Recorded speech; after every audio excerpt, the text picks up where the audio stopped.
Hello, everyone. Father Scott Vanderveer here with a quiz for you. Do you know the 7 deadly sins by heart? Have you memorized them? Pride, envy, sloth, which means laziness, lust, gluttony, greed, and anger. Anger is the 7th deadly sin. That's weird. Anger is an emotion. Joy isn't sinful. Sadness isn't sinful. Worry isn't sinful. What is it about anger that adds it on the list?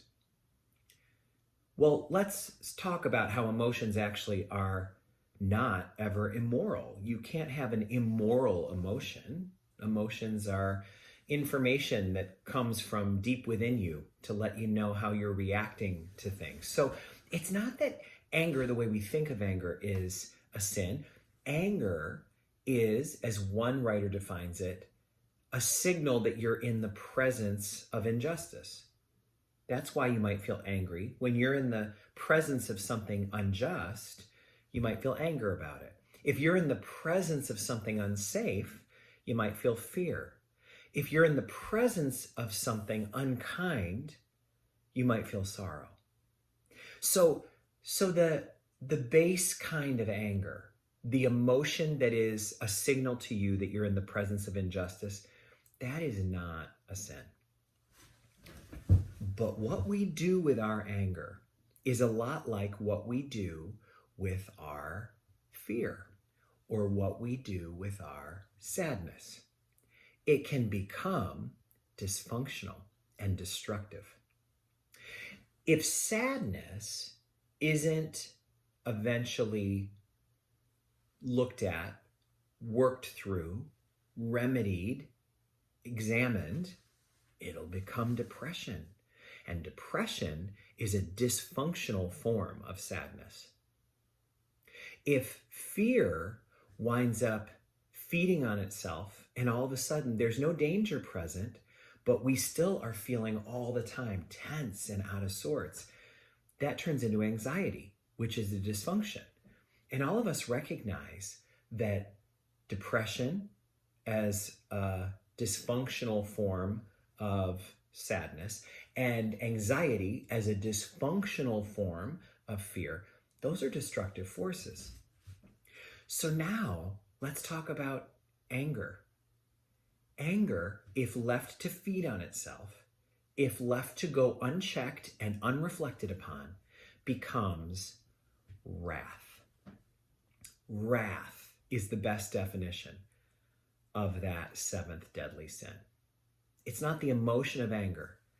It's anger that has fed on itself and gotten into a vicious cycle and now is like a hurricane. If you have ever lost your temper, you know exactly how dangerous wrath is. Have you ever been so angry you didn't care what you were saying or who you were saying it to? You lose all perspective. You throw away relationships you've had for years. You say things to a spouse you can't take back. You traumatize your children. You get yourself fired. Whatever it is, you're so angry in the moment that it winds up burning like a fire. We often talk about the fire of our anger, and fire is a good image because just like there can be a safe form of fire, like a bonfire, some fire goes up the drapes, and the next thing you know, it engulfs the whole wall and the ceiling, and then everything burns, everything goes down. It is very important that we monitor and measure and work through our anger. Our anger must be understood and looked at and dissipated. You know, one of the things that I think everybody who's ever regretted having a temper attack, a rage fit, anybody who's ever said something that later when they calm down they wish they could take back, knows this is one of the most dangerous states for a person to be in. There are scriptures that tell us, don't ever let the sun set on your anger. As a matter of fact, the way the scripture reads is, never go to bed angry. Don't let the sun set on your anger. Don't give the devil a chance to work on you. And all of us have felt the feeling, those of us who've given into anger in the past, of wishing we could take it back, of wishing that we didn't go that far. But sometimes even after you have an outburst, it just makes you even angrier. And, you know, one of the things that has been talked about for a while in our culture is that we're a really angry culture. And I think 2020 has brought that out in a big way. People are angry. You run into it from time to time. Anybody who's a leader knows it, because you sometimes get angry emails from folks in your community, disappointed about something that's happened, but turning it into something much bigger than it originally seemed to be. Anyone who works in the service industry knows about this. Everybody that I know who runs a restaurant or who works in hospitality will say, oh yeah, I've been told off. I've been told off by people in the cruelest way. I've been sworn at, and by strangers. We are a culture that sometimes gets a sense of power from feasting on anger. And when you feast on anger, when you keep recycling it, like a low pressure system in the Atlantic, it starts to swirl and form an eye, and those winds get deadly. So one of the things that I have witnessed myself, and there's certainly plenty of videos to show this, is what happens when someone who during coronavirus doesn't want to wear a mask walks into a convenience store and is told, can you please put on your mask, sir or ma'am? And they lose it. I witnessed it once. And it was so out of proportion. Now let's talk about that. There is something, a concept in emotional work, in recovery, in spiritual growth called emotional sobriety, which means just like you could have one glass of wine and enjoy it, but if you drink 2 bottles of wine by yourself, you are going to lose control. The same thing is true about our emotions. You can experience your anger and dip into it in a healthy way, or your sadness, or your worry, but you can't let it take control of you.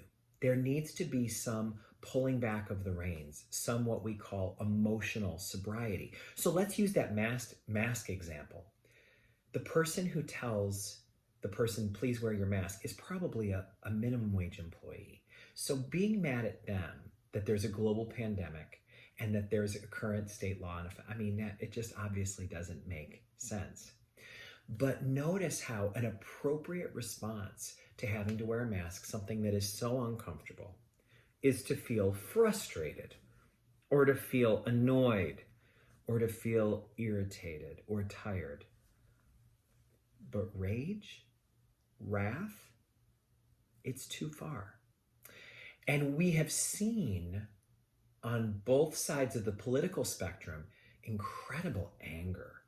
Lately, but for a while, we have seen people wanting not just to prevail against their opponents, but to leave the opponents decimated, to leave them absolutely wrecked, their lives ruined, their freedom taken, perhaps. So I think we're experiencing on both sides of the aisle, in all kinds of persuasions, we're experiencing an incredible amount of anger. And because it's unchecked, we don't have emotional sobriety. So now if we go to what happened at the Capitol on what is the traditional day for the Feast of the Epiphany, which is the Awakening, January 6th, at the Capitol, we saw a wild riot, a wild takeover of one of the most sacred buildings of our democracy.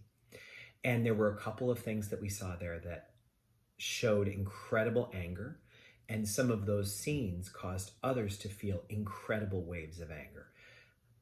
An example of incredible anger displayed by the rioters was the fact that there was a noose set up to hang people in front of the Capitol.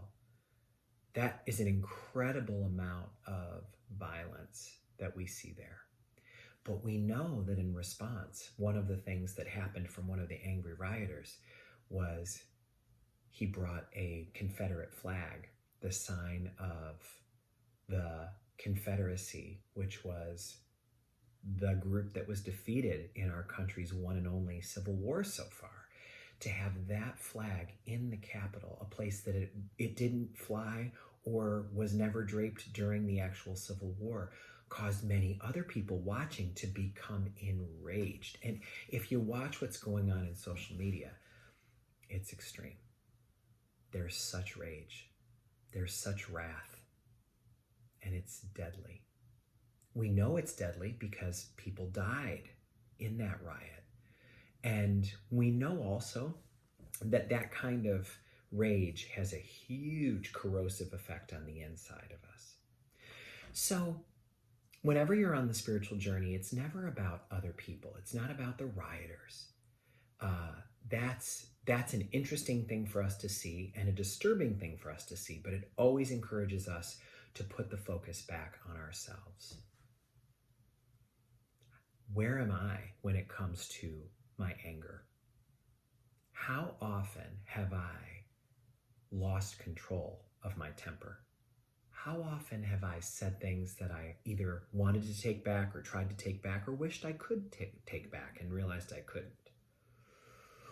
What is my relationship with wrath? How does that deadly sin show up in my life? You know, you can probably point to where gluttony shows up. Maybe you can point to where procrastination, sloth shows up. Maybe you can point to where envy, jealousy shows up. Or lust, or pride, arrogance. Can you point to where anger is causing trouble in your life? Has there been a time that you have not been able to keep your tongue silent when it needed to be silent, and you had to go back and either revisit it or try to just put it out of your mind? 7 deadly sins the church gives us. And the list of sins that we can look at are longer than that. We can talk sometime about the 10 sins that we're going to be looking at for Lent this year. But before we leave this topic, let's just give ourselves the challenge of knowing that the anger that we've been experiencing in our culture cannot be withstood. We're like a dish that's oven proof, but has gotten overheated under the broiler for too long. And so just like that beautiful, you have any of those oven dishes like Pyrex that, they can handle so much. You can freeze them, you can bake them, you can put them in the fridge, you can do all sorts of stuff, but you can't put them under the broiler for too long or they will break.